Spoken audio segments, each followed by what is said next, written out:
ना रघुपती राघव राजा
संवाद चालू आहे.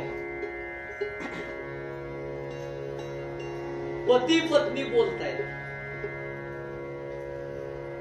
उद्या चांगले दिवस येतील, उद्या चांगले दिवस येतील, उद्या चांगले दिवस येतील. पण उद्या उद्या या आशेवर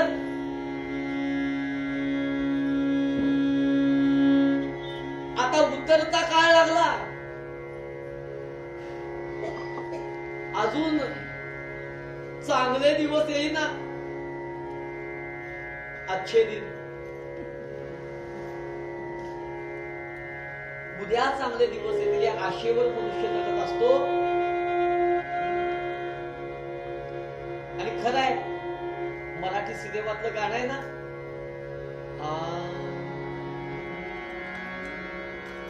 दिस जातील दिस येतील. मनुष्य जगतो कशासाठी? उद्या चांगले दिवस येतील, उद्या चांगले दिवस येतील या आशेवर, उद्याचा विचार करून तो जीवन जगत असतो.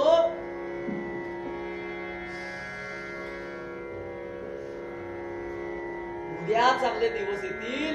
पत्नी पतीशी बोलते आहे, तुम्ही रोज त्याचं वर्णन करता, एवढं माझा मित्र आहे, सखा आहे.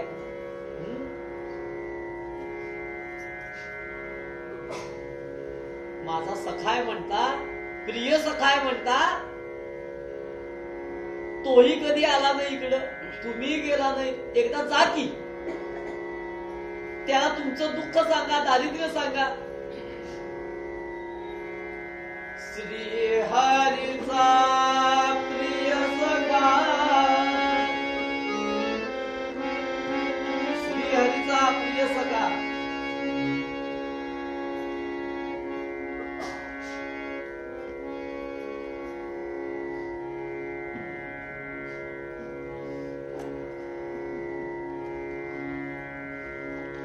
प्रिय सखी, श्री हरीचा प्रिय सखा, नाम दयाचे सुदाम देव सार्थ. नाव सुदामदेव. नावात सुद्धा अर्थ आहे. सु म्हणजे उत्तम, दाम म्हणजे धन. उत्तम मार्गाने धन मिळवणारा म्हणून तो सुदाम. पण घरचं दारिद्र्य. दिस जातील दिस येतील, उद्या चांगले दिवस येतील म्हणून आशेवर हे दोघं संसार करीत होते. पण दारिद्र्य काही संपलं नाही. 10 ठिकाणी ठिगळ लावलेली वस्त्र दोघंही नेसत असत. धोत्राला 10 ठिगळ, उपरण्याला 10 ठिगळ, आणि असा पद्धतीनं संसार चाललाय. पत्नी म्हणते आहे, अहो द्वारकेला जा, तुमचा सखा आहे, मित्र आहे, जा ना, मित्राला सांगा, भेटा आपलं दुःख सांगा.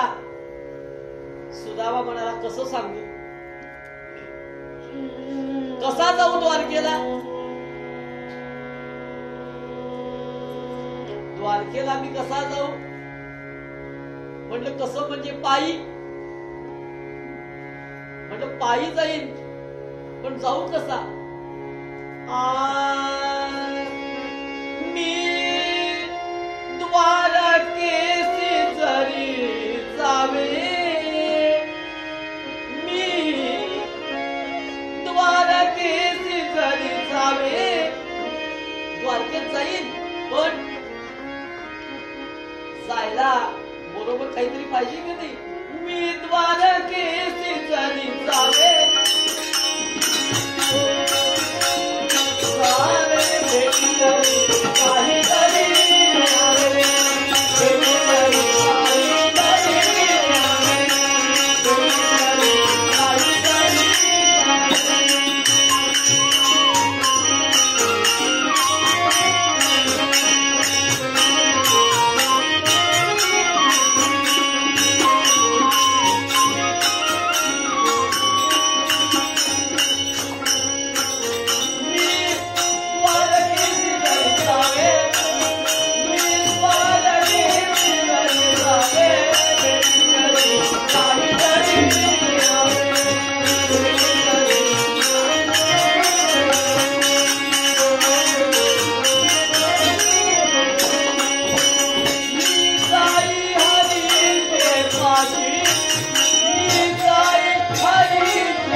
हरी पुसे काय आणलीसी. काय आणलंस.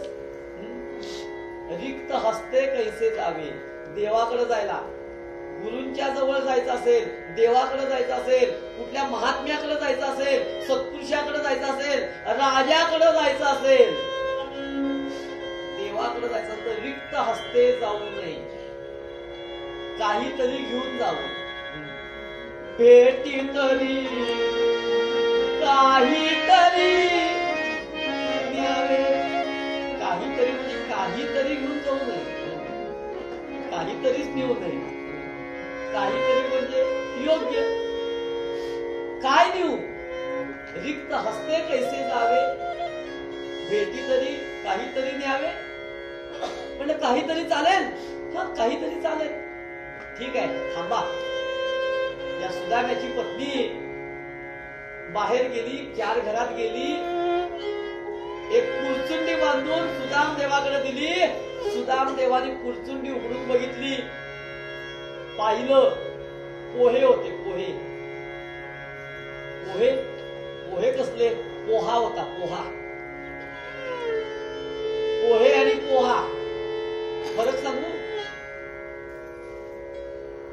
पाण्यात भिजवल्यानंतर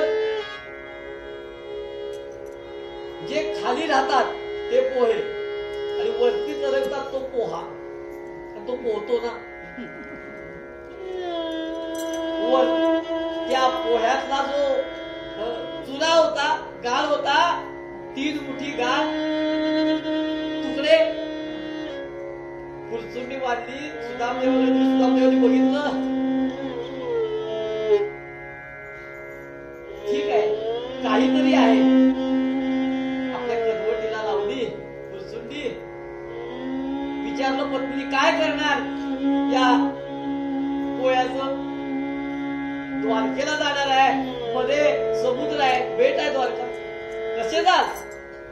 आता म्हणले तू पोहा दिली आहेस की उडीत कसा. पोहा बरोबर आहे त्यामुळे पोहत जाईल. म्हटलं मग हे पोहे काय करणार. कृष्ण भूमीमध्ये जाऊन पेरणार. आता हे पोहे म्हणजे काय आहे.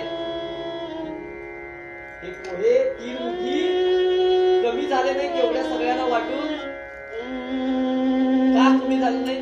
ऐका, सुदाम देवानी ती पुरचुंडी घेतली आणि मुखाने श्रीकृष्ण गोविंद हरे मुरारे हे नाथ नारायण वासुदेव प्रद्युम्न दामोदर विश्वनाथ मुकुंद विष्णू भगवंत नसते भगवंताचं स्मरण करत पायी निघाले. हो, दारिद्र्य काय सांगावं? कसं होतं दारिद्र्य? असे दारिद्र्य भारीच छाडी अन्न वस्त्राविण नयनी अश्रू. असं दारिद्र्य. रोज एकादशी, रोज शिवरात्र, कधीतरी द्वादशी. दारिद्र्य.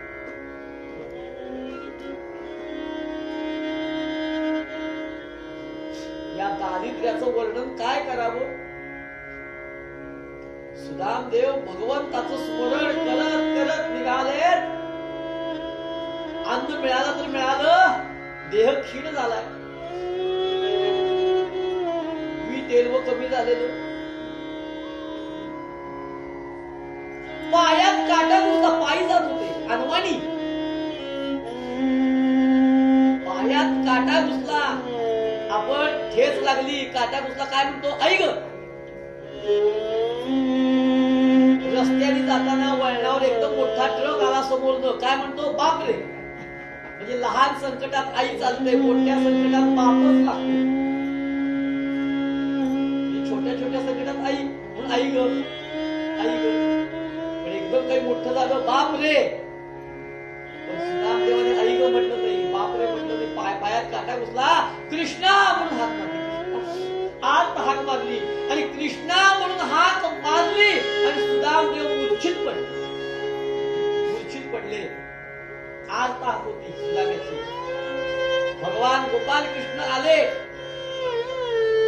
सुदाम्याच्या देहावर हात फिरवला, पायातला काटा काढा, भगवंताचा स्पर्श झाला. चैतन्य आलं चूर्ण न खाता. आणि सुदाम देवाला घेऊन द्वारकेत आणून ठेवलं आणि अंतर्धान पावले. सुदामदेव थोड्या वेळाने जागे झाले, पाहिलं, अरे द्वारकेत मी आलो. द्वारकेत तो फिरताय. रस्त्याने आता आंघोळ्या घरापुढे काढलेल्या रत्नाच्या, रस्त्याच्या कडेला रत्न पडली.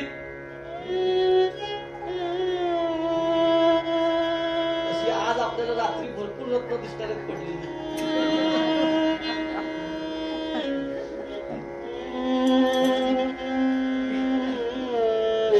रत्नांच्या रांगोळ्या, सुंदर बगीचे, झाडं, वेली, एकसारखे महाल, छान रस्ते, सुंदर स्वच्छ रस्ते. आणि सुदामदेव श्रीकृष्णाच्या महालाजवळ आले. द्वारपालाने अडवलं. त्यावेळेला श्रीकृष्ण आपल्या राण्यांच्या सह शिळोप्याच्या गप्पा मारत होते. शिळोप्याच्या गप्पा म्हणजे काय? पूर्वी घडलेलं आठवून सांगायचं.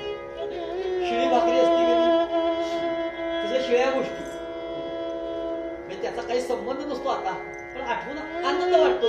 लहानपणी शाळेतल्या गमती. भगवान गोपाल कृष्ण त्या राण्यांशी संवाद करतायत. तेवढ्यात सुदामदेव आले. द्वारपालाने अडवलं, सांगितलं मी श्रीकृष्णाचा मित्र आहे, सखा आहे, सांगा श्रीकृष्णाला. ते द्वारपाल हसा लागले. अरे तुझ्या कपड्यांकडे तरी बघ, देहाकडे बघ. आमच्या देवाभाऊचा मित्र होय तू? आमच्या देवाचा मित्र? अहो सांगा तरी. चेष्टा करू लागले, हाकलू लागले. सुदामदेव म्हणतोय, सांगा, माझा मित्र आहे, सखा आहे, आम्ही सांदीपनी ऋषींच्या आश्रमामध्ये एकत्र राहिलोय. फक्त श्रीकृष्णाला सांगा, सुदामा आला एवढं सांगा बस. द्वारपाल म्हणून ठीक आहे, म्हणतोयस ना, हितच थांब. एक द्वारपाल आत गेला, एकाने थांबवलं त्याला राण्यांच्या बरोबर संवाद करत होते कृष्ण. त्या द्वारपालाने सांगितलं, सुदामा म्हणून कुणीतरी तुमचा मित्र आलाय असं सांगतोय. सुदामा नाव ऐकलं, भगवान गोपाल कृष्ण खारकन उठले. त्या राण्या म्हणाल्या एकदम उठले आणि भराभरा पावलं टाकत बाहेर गेले धावत. रुक्मिणी, सत्यभामा, जांबवंती विचार करतायत, अहो कुणी भेटायला यायचं तर अपॉइंटमेंट आधी घ्यावी लागते, पण हे नाव ऐकल्यानंतर धावत गेले. कोण आहे हा? कुणीतरी विशेष असला पाहिजे, त्याशिवाय जाणार नाही. भगवान गोपाल कृष्ण धावत धावत बाहेर गेले. सुदाम देवाला बघितलं, आली की सुदाम्या, आता आठवण आली होय? आता आठवण आली? आता आलास इतक्या वर्षांनी? सुदामा म्हणाला, देवा आठवण यायला आधी विसरलं पाहिजे. अरे रोज स्मरण करतो, पण येता आलं नाही. येता आलं नाही. आज योग आला बघ. हाताला धरलं गोपाल कृष्णांनी सुदाम्याच्या आणि हाताला धरून आत आणलं. या सगळ्या 16,008 राण्या विचार करतायत, कोण असेल ही व्यक्ती? कोण आहे की ज्याच्यासाठी भगवान श्रीकृष्ण धावत धावत गेले, हाताला धरून आणतायत. बघितलं 10 ठिकाणी ठिवळं लावलेली उपकरणं, धोतर. दारिद्र्य देहावरही दिसत होतं आणि कपड्यावरही दिसत होतं, पण उपासनेचं तेज चेहऱ्यावर, उपासनेचं तेज होतं. सगळ्या राण्यांनी उठून सुदाम देवाला वंदन केलं. ब्राह्मणो मम दैवतम, ब्राह्मण माझं दैवत आहे, हे श्रीकृष्णाचं वचन आहे. कोणते ब्राह्मण? कुठले ब्राह्मण माझं दैवत आहे? बघा, हे सुदाम्याने जे पोहे दिले, हे पोहे म्हणजे काय आहे बघा. सुदाम देवाला या राण्या नमस्कार करतात. रुक्मिणीने नमस्कार केला, सत्यभामेने नमस्कार केला, जांबवतीने एक एक येते नमस्कार करते आहे. सुदाम देव म्हणतायत, सौभाग्यवती भव, पुत्रवती भव. एक 10-20 जणींना आशीर्वाद दिला. ओरड पडा लागली, त्यात लाईट गेलेली चांगलं दिसेल ना. सुदाम देव म्हणाले, या पुत्रवती आहेतच, सौभाग्यवती आहेत. एकीना पुत्रवती, एकीना सौभाग्यवती. शेवटी आशीर्वाद देतात तर त्या बरोबर यायच्या.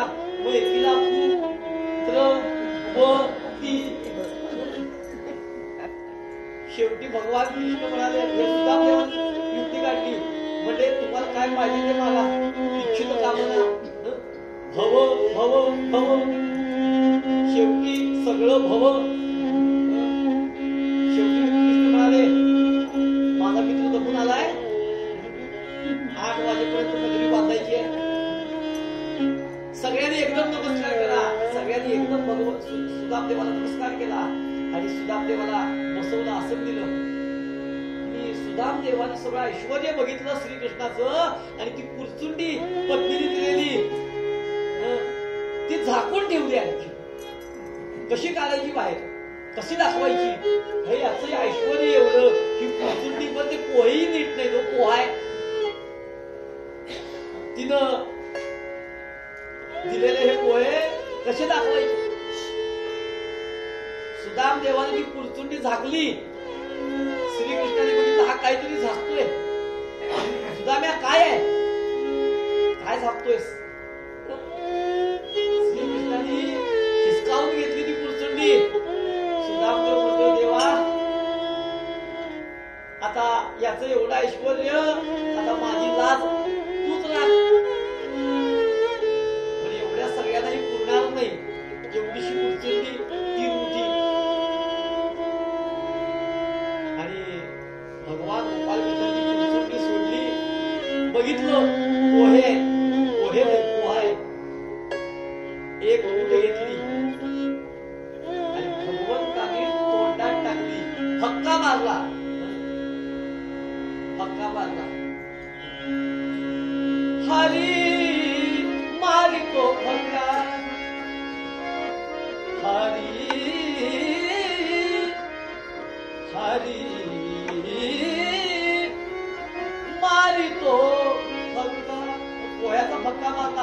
आता चिरमुरे असतात, चिवडा असतो की नाही, त्याला म्हणायचं असं टाकतो आपण कोरडं, त्याला म्हणायचं फक्का मारणे.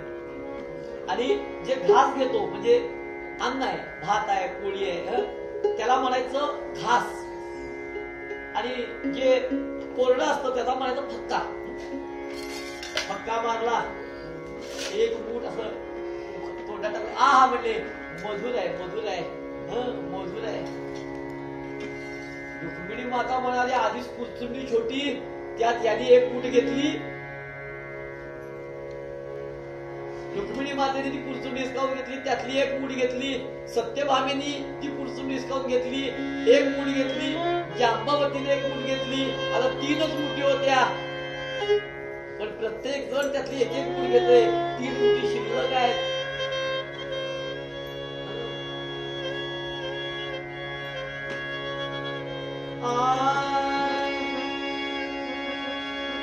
पोहा पोहे 3 मुठी, पोहा पोहे 3 मुठी.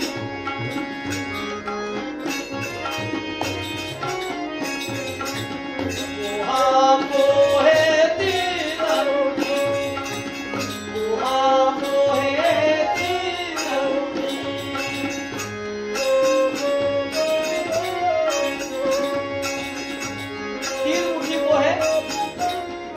भगवंतांना आवडले. मधुरा मधुरा मधुरा किती, मधुरा मधुरा मधुरा किती.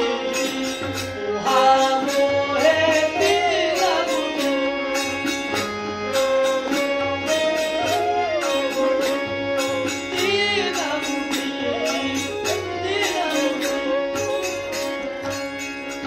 मुठी, त्यातली एक एक मूठ प्रत्येकाने घेतले.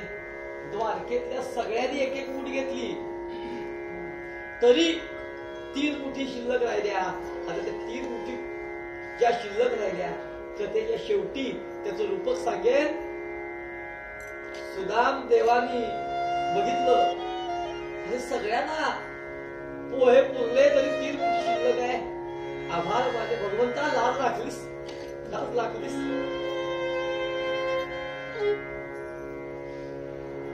नाहीतर भक्ताला अभिमान इतका असतो, जर अभिमान सोडला तर भगवंत भक्ताची लाज राखतो.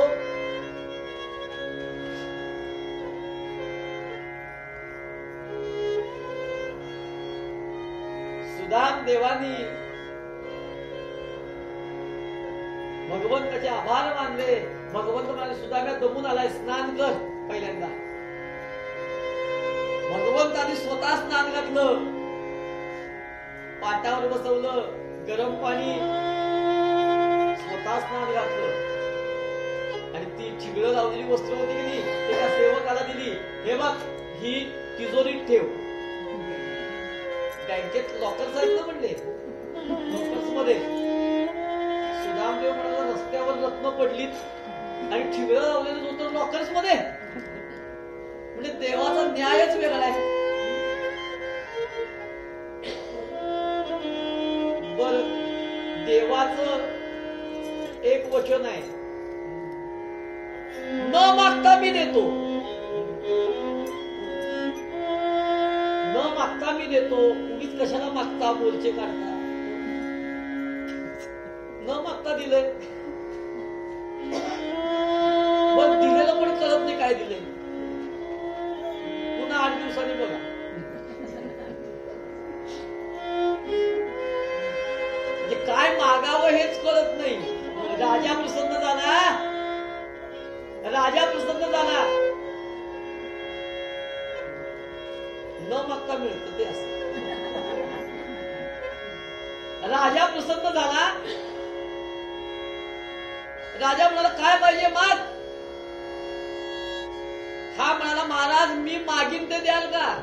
हो म्हणजे तू मागशील ते देईन, अर्ध राज्य देऊ शकतो. हा म्हणाला अर्ध राज्य नको, अर्ध राज्य नको, बिडी आहे, काळी नाही तेवढी काळी पेटी द्या. काय मागावं हेच कळत नाही. अहो अर्धराज्य देणारा राजा म्हणून सुदाम देवाने काही मागितलं नाही.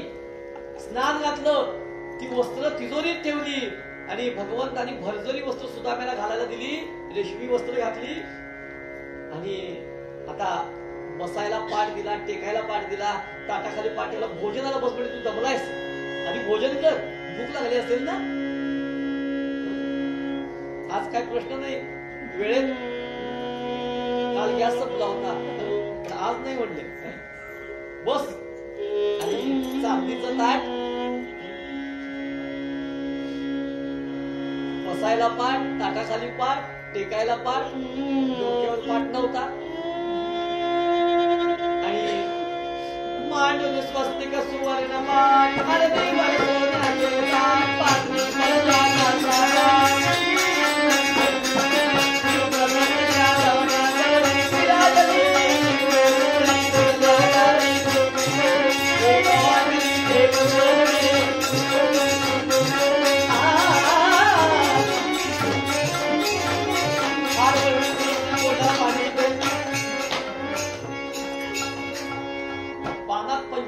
नाही.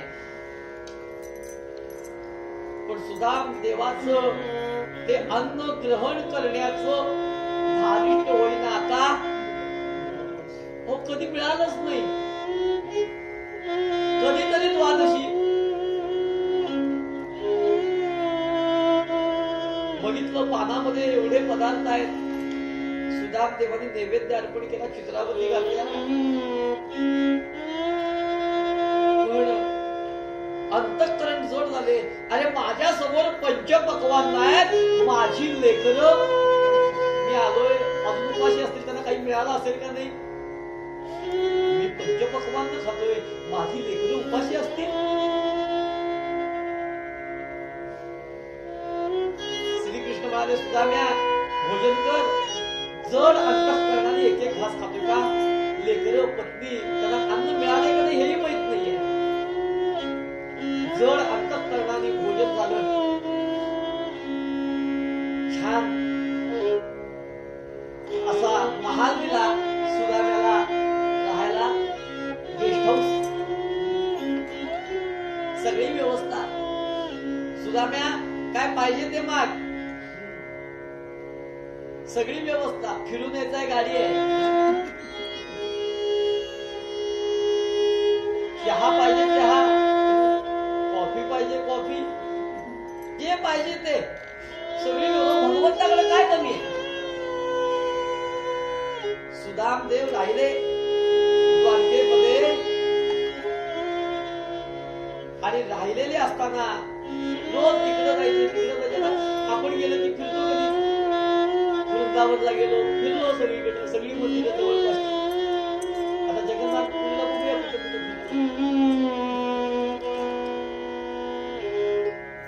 सुदामदेव फिरत असताना त्यांनी एक बघितलं, प्रवेश बंद असं लिहिलेलं होतं. आणि माणसाला प्रवेश बंद म्हटलं की प्रवेश करायला आवडत, नो एंट्री. म्हणजे प्रवेश बंद लिहिले काय आहे, जरा जवळून बघितलं, देवघर लिहिलेलं, देवघर, देवघर लिहिलेलं. सुदामदेव म्हणतो, देवाचं देवघर, आम्ही देवाची पूजा करतो, देव कोणाची पूजा करत असेल?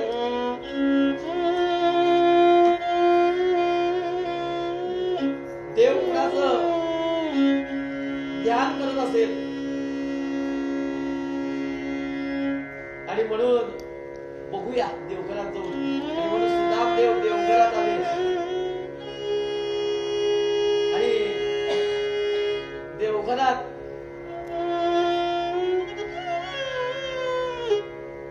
बघितलं, 12 मूर्त्या होत्या देवघरात. सुदामदेव म्हणतात, देव रोज पूजा करतात, प्रवेश बंद म्हणले, आपण देवाची पूजा करतो, देव कुणाची पूजा करत असेल? देव कुणाची पूजा करत असेल? आणि असं म्हणून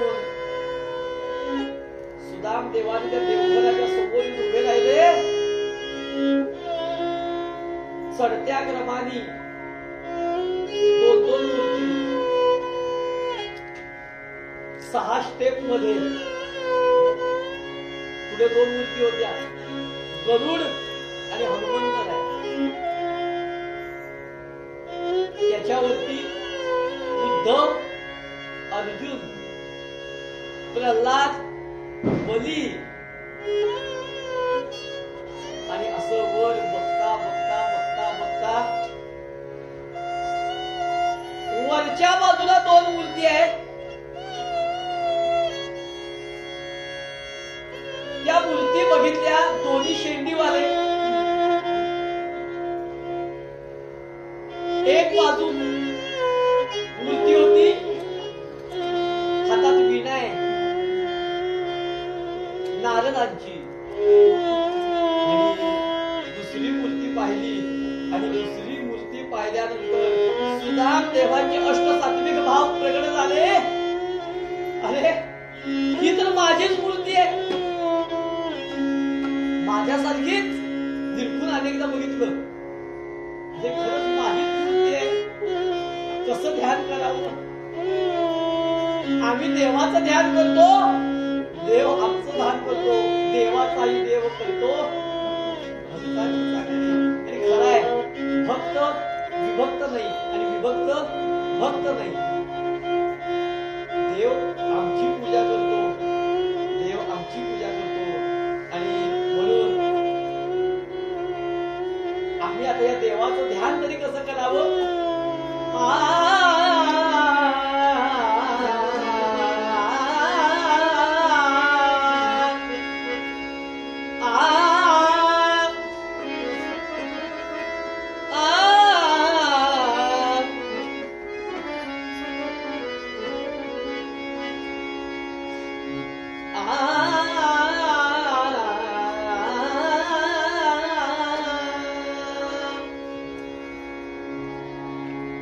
आता आम्ही भक्ती कशी करायची?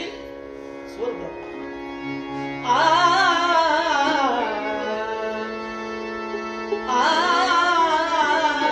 देवा, तू आमची पूजा करतोस, आम्ही तुझी पूजा करतो. काहीची भक्ती करू सांग तुझी सेवा, काहीची भक्ती करू सांग तुझी सेवा, सांग तुझी सेवा.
भक्त आहे म्हणून देव आहे आणि देव आहे म्हणून भक्त आहे, दोन्ही वेगळे नाहीत. भक्त आहे म्हणून देवाला महत्व आहे आणि देव आहे म्हणून भक्ताला महत्व आहे. दोन्ही वेगळे नाही, एकच अंग आहे, एकच अंग आहे. सुदाम देवाने सगळं बघितलं, काही बोलले नाही. आता मौन स्थिती, इथं बोलायचं नाही, निशब्द. गुरु निशब्दांची विजे आम्हा काय आत्मकाजे. वेणा स्वामी म्हणाले आम्ही अबोल अबोल अबोले बोल. इथं अदुल वाच्य आहे समाधान, अदुल वाच्य आहे समाधान. सुदामदेव शांत राहिले, काही बोलले नाही. आता म्हणाले आता कळलं, भगवंताचं आपल्याबद्दल असलेलं मत कळलं. आता बोलून काही उपयोग, आता काय बोलायचं, आपण त्याच्याकडे काय मागायचं, तोच आपली पूजा करतोय.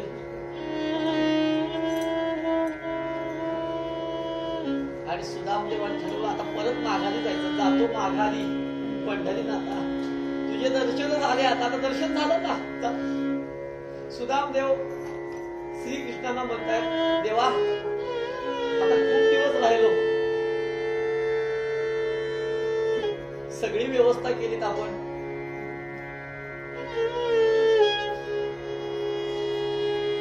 आता निघतो. माझी लेकरं वाट बघत असतील, पत्नी वाट बघत असेल, निघतो.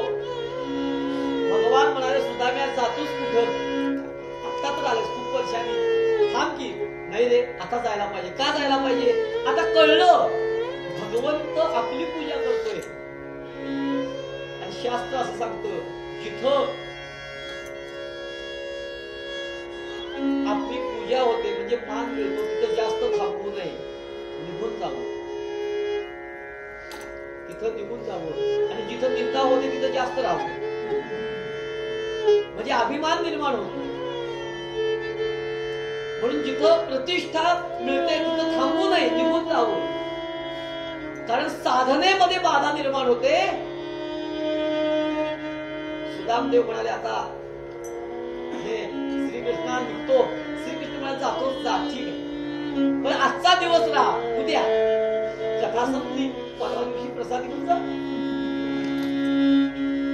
सुदामदेव राहिले. दुसऱ्या दिवशी भगवान श्रीकृष्णाने सांगितलं सुदाम्या अरे राहायला आनंद झाला, पण मला ब्राह्मण देवतेची पूजा करायची आहे, ती राहिली ना. सुदामदेवाला पाटावर बसवलं आणि स्वतः चंदन कुटी सुदाम्याच्या मस्तकावर लावली, चंदनाचा लेप लावला, वसंत पूजा. आणि चंदन लावत असताना ते चंदन असा आडवा पट्टा, लोक म्हणतात आमचा उभा आहे, उभा का आडवा, वाद. लग्न झालं एकाच, आधी होत नव्हतं, त्यात झालं, मिळाली कर्नाटकातली, हा मराठी. कानडीने केला मराठी प्रकार, एकाचे उत्तर एकानं कळे. तिने राजा दिले इलबा, इलबा म्हणून.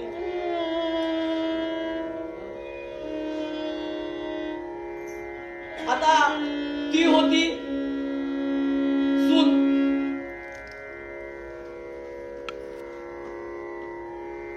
वैष्णव म्हणजे माहेरची शेव, सासरची वैष्णव. सासूबाईनी म्हणलं सुनेला, ए सुनबाई जमीन सारवत होती. म्हणजे जमीन अशी सारवायची नाही, आपण वैष्णव आहे अशी सारवायची. आता ती सून हुशार होती, म्हणजे सासूबाई तुम्ही म्हणाल तसं, अशी तर अशी. तिनं काही दिवस गेले, पण सगळे दिवस काही सासूचे नसतात, कधी सुनेचे येतात. 4 दिवस सासूचे, 4 दिवस. एक दिवस सकाळी सून लवकर उठलेली, सासूबाई मिश्री करत होत्या, दात घासत. म्हणजे पूर्वीच्या सासूवा मिश्री करत होत्या म्हणून म्हणलं. आणि दात घासत होत्या चुलीपाशी बसून, असं चांगलं आणि दात घासताना असं चालू होतं. सुनेने बघितलं, ओ सासूबाई थांबा. म्हटलं काय झालं? म्हणजे आपण कोण आहे? वैष्णव. हो म्हणलं. मग दात असे घासायचे नाहीत, असे घासायचे. सुदामदेव चंदन लावलं, चंदन भगवंतानी. आणि चंदन लावायचं, पूजा करायचं निमित्त होत. आणि निमित्त त्या सुदाम्याच्या कपाळावर त्या सटवीनी जे लिहायचं श्री क्षय लिहिलेलं किंवा क्षयश्री लिहिलेलं, त्यामुळं क्षयश्री लिहिलेलं. आणि त्यामुळे पूर्ण दारिद्र्यामध्ये आयुष्य गेलेलं. भगवंतानी काय केलं? श्री क्षय उलटून टाकी. श्री क्षय उलट केलं, क्षयश्री केलं, म्हणजे अक्षयश्री झालं. संस्कृत शास्त्राच्या नियमाप्रमाणे अक्षर उलट केलं, जोडलं, आणि त्यामुळं अक्षयश्री झालं किंवा श्री अक्षय झालं. आणि अक्षयश्री झालं. आता अक्षय म्हणजे कधीच नाश नाही. आधी काय होतं? श्री क्षय. आता झालं अक्षयश्री किंवा श्री अक्षय. आणि अक्षयश्री केलं. श्री क्षय उलटून टाकी, उलट केलं, निमित्त केलं. फक्त चंदन लावायचं. सुदाम्याला वसंत पूजन केलं, सुदाम्याने भोजन केलं. सुदाम्या जातोस? जा, जा, जायला हरकत नाही, जायला हरकत नाही 8 वाजेपर्यंत. पण ही अंगावरची भरजरी वस्त्र काढ. त्या सेवकाला बोलवलं, जा रे ते तिजोरीत ठेवलेलं ठिगळ लावलेलं घेऊन ये. त्याने आणून दिलं. सुदाम्यानी मनात म्हणलं, कसला हा कृष्ण, मित्र म्हणे माझा. आता तेव्हा म्हणले ठिगळ लावलेली काढून घेतली, भरजरी दिली, आता काढून घेतो, ही नेस. भरजरी काढून घेतली आणि म्हणून तिजोरीत ठेवली होती. होय, कळलं म्हणजे कसला मित्र. भरजरी वस्त्र दिली, काढून घेतली, दे दान घे दान, पुढल्या जन्मी मुसलमान.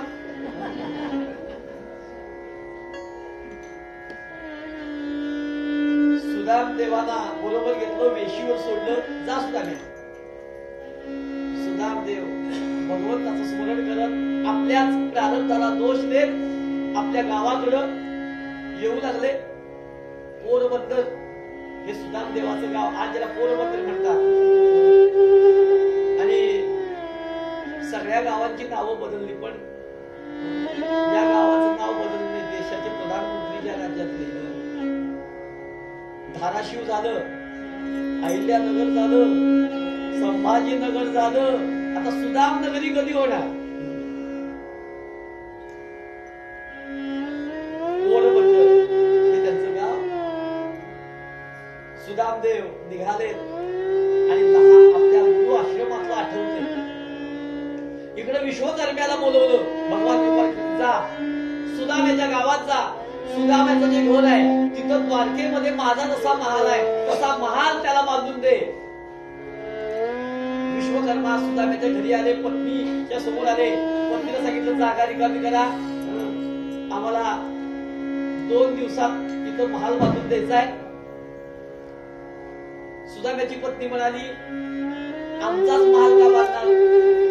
सुदामदेवांचे मित्र आहेत कृष्ण, त्यांनी सांगितलं.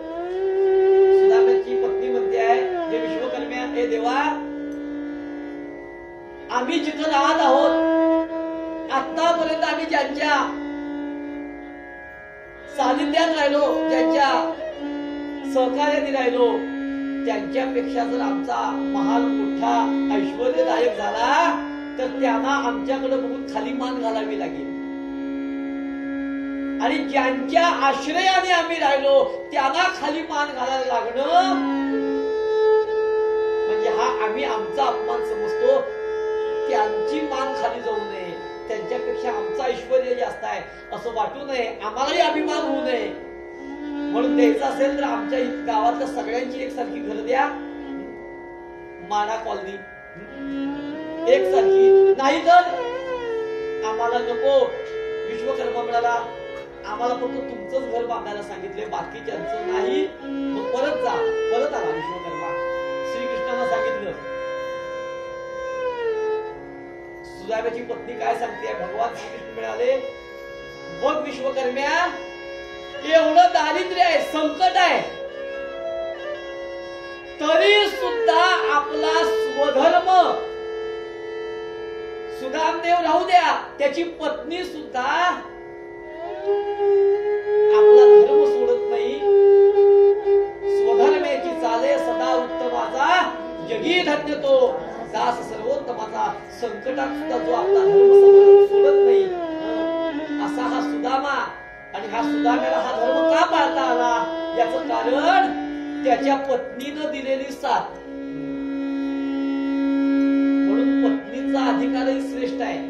तिनं साथ दिली नाही तर हा काय करणार, आणि ह्यानं तिला साथ दिली तर ती तरी काय करणार. सुदाम देवाची पत्नी म्हणते आहे, जा विश्वकर्म्या, त्या गावामध्ये जेवढी घर आहेत सगळी द्वारकेसारखी नगरी निर्माण कर, आणि त्या नगरीचं नाव दे सुदाम नगरी. बस, त्या नगरीचं नाव सुदाम नगरी ठेव आणि द्वारकेसारखी नगरी निर्माण कर. विश्वकर्मा गेला, द्वारकेसारखी सुदाम नगरी निर्माण केली. इकडं सुदामदेव विचार करतायत, अरे गुरु आश्रमामध्ये.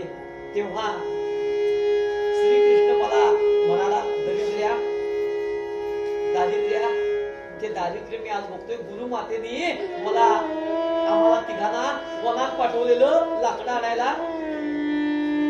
आणायला आम्ही गेलो.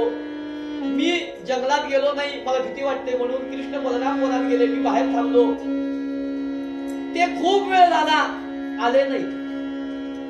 बघा ना, या कथेची दोन अंग आहेत, दोन अंग. एक अंग, सुदाम्याला भूक लागली. काय असतं, रिकामा माणूस असला की त्याला खावं वाटतं. काम असलं, डोक्यात विचार असले की भूक लागत नाही. पण डोक्यात विचार नसतील, काम नसलं की मग नको ते उद्योग सुचतात. सुदाम देवाला भूक लागली, अजून आले नाही. थोड्या वेळ वाट बघितली आणि सुदाम देवाने विचार केला, हे गुरु मातेने तिघांना दिलेला आहे, तिघांना दिलेला आहे. मग यातलं माझ्या वाटणीचं मी खाल्लं, बिघडलं कुठं, माझ्या वाटणीच आहे.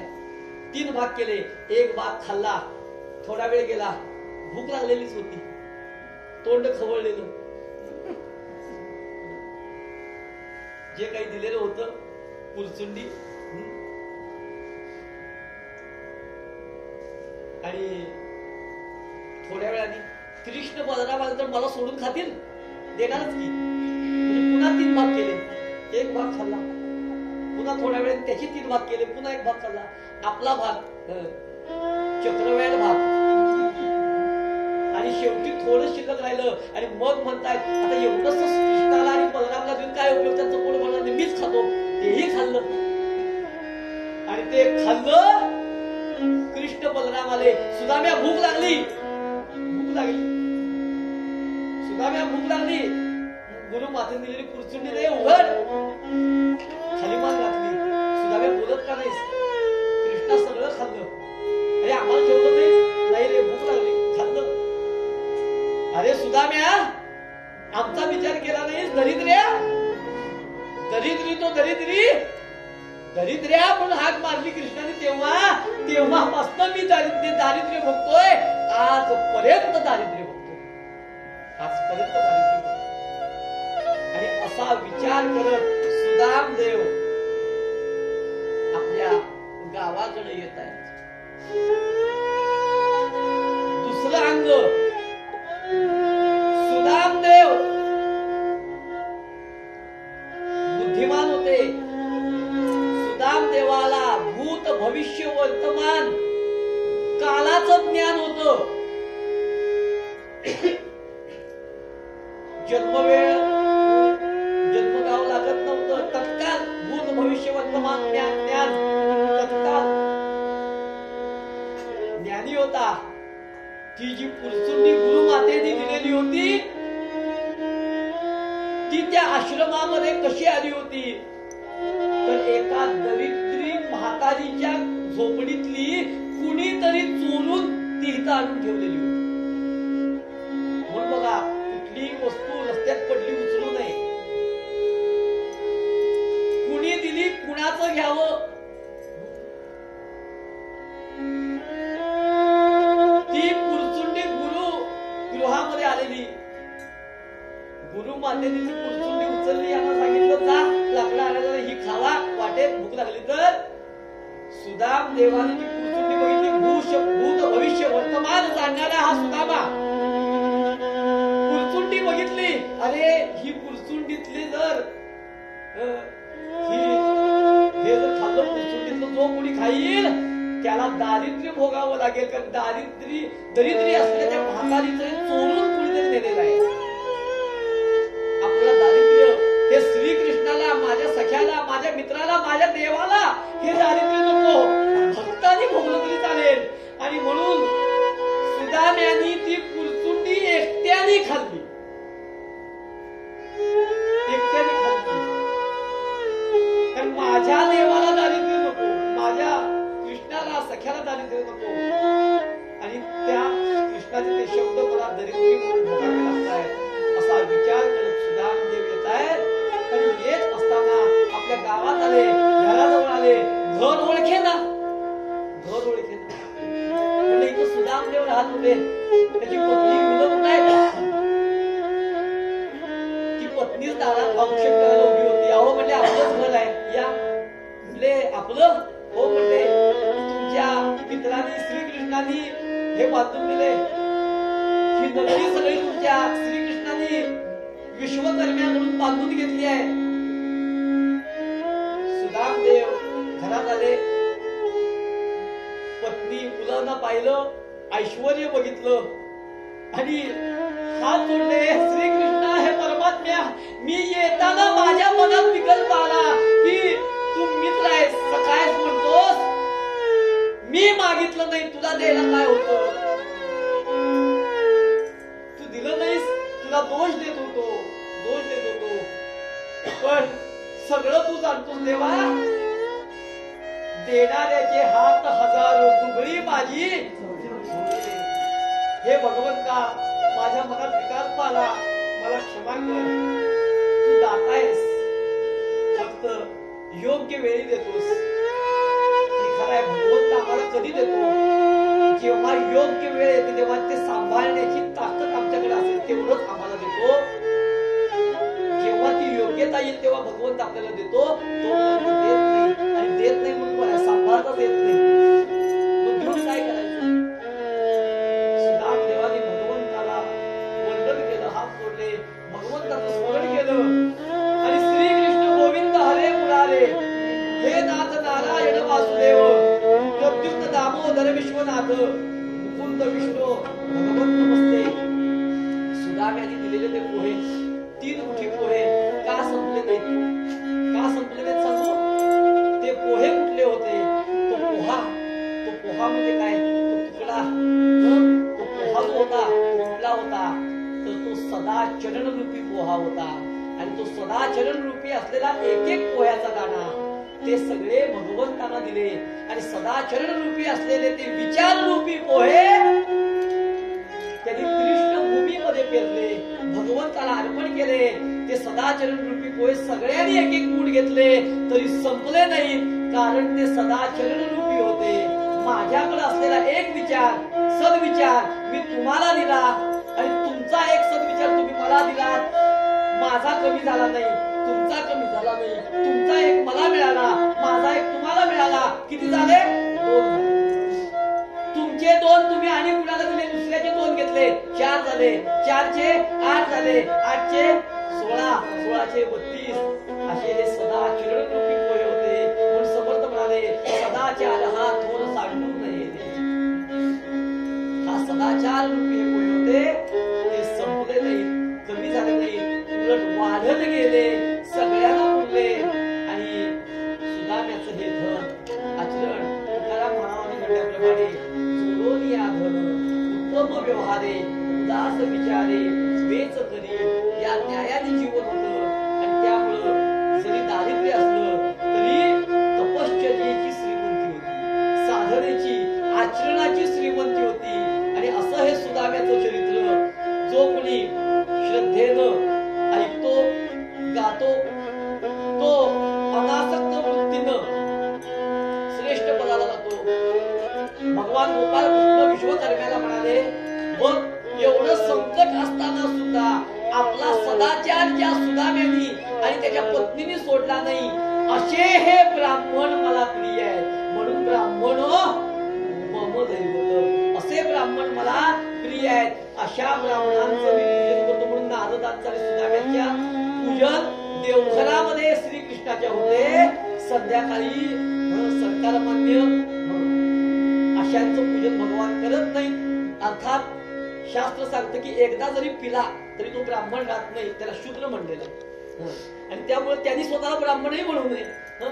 आणि त्यामुळं शास्त्राप्रमाणे सुद्धा भगवंत कुणाला कृपा करतो, जो सदाचार रूपी आहे. आणि म्हणून असा हा सुदाम्याचं चरित्र जो श्रद्धेनं ऐकतो त्याला ऐश्वर्य प्राप्ती होते. जो श्रद्धेनं सुदाम्याचं चरित्राचं आचरण करतो, भगवंतावर श्रद्धा निर्माण होऊन तो कर्म बंधनातून मुक्त होतो. कर्म बंधनातून पुन्हा त्याला जन्म नाही, त्याला पुन्हा जन्म नाही. न लगे येणे न लगे जाणे. म्हणजे आता जातो माघारी पंढरीनाथा, तुझे दर्शन झाले साधनाचे फळ, संसार झाला सुफळ. अशी ती अवस्था आहे. असं हे सुदाम्याचं चरित्र. उद्या कथेचं कल्याण आहे, मंगल आहे. उद्या बरोबर 3 ला कथा सुरू होईल. 5:15 वाजता वेद, म्हणजे तसे 12:30 वाजता सुरू होतात. पण जल स्वरूपामध्ये जे आहे ते आपल्याला 5-5:30 पर्यंत घेता येतं.